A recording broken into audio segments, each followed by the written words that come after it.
ডিম নিয়ে রীতিমতো তুলকালাম অবস্থা রাজধানীতে। পাড়া মহল্লায় ডজন বিক্রি হচ্ছে ১৬৫ টাকা। এক ডজন ডিমের দাম যদি ১৬৫ টাকা হয়, তাহলে আস্তে আস্তে এটি আমার ছেড়ে দিতে হবে। কয়দিন পর ডিম খাওয়া ছেড়ে দিতে হবে। অথচ রাজধানীর কারণ বাজারে আরও ১৫ টাকা কম। কিন্তু সিন্ডিকেটের কারণে দামের উত্তাপে ধরাছোঁয়ার বাইরে চলে যাচ্ছে পুষ্টির শক্তিঘর সাধারণ মানুষের ডিম। মানুষের ইনকামতে খরচ বেশি, হিসেব মিলানোর মতো কোনো আর লাইন নেই। পাইকারিতে আমরা কিনছি, আপনার লাল ডিম কিনছি যে আপনার ১১২০ টাকা, আর বিক্রি হইতেছে আপনার ১২৫০-৬০ এরকম।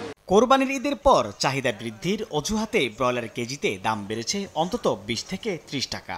ছুটিতে মানুষ গেল, এখন মানুষ আস্তে আস্তে ২০০-২২০ টাকা হয়ে যাবে। মুরগি হয়তো দেখবো, কিন্তু কেনার সামর্থ্য সবসময় থাকবে না। সবজিতে আগুন।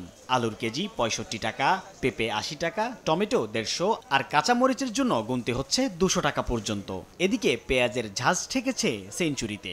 নগদের কাছে সব গ্রাহকই প্রিয়, তাই তো সারা দেশে ক্যাশ আউট চার্জ সবচেয়ে কম। যে পেঁপে আমরা গ্রামে খাই না, সেই পেঁপে এখানে ৮০ টাকা কিনতে হয়েছে। বৃষ্টির মৌসুমে বর্ষা সিজনে আমদানিটা একটু কম, তো যার কারণে একটু দামটা একটু বেশি। বেসামাল বাজারে এসে আশ্বাসের বাণীতেই অভিযান শেষ ভোক্তা অধিকারের। এক দুইজনের কথা হাতে মাথায় নিয়ে তো আসলে ওভারঅল আমরা একটা জেনারেলাইজেশন করতে পারি না, এটা একটা বিষয়। তো ডিমের বাজার আল্লাহর রহমতে এখন ঠিক হয়ে গেছে। শুধুমাত্র ভোক্তা অধিকার সংরক্ষণ অধিদপ্তর নয়, একযোগে সরকারের অন্যান্য সংস্থাকেও কাজ করার পরামর্শ তাদের। সাইফুল ইসলাম, সময় সংবাদ, ঢাকা।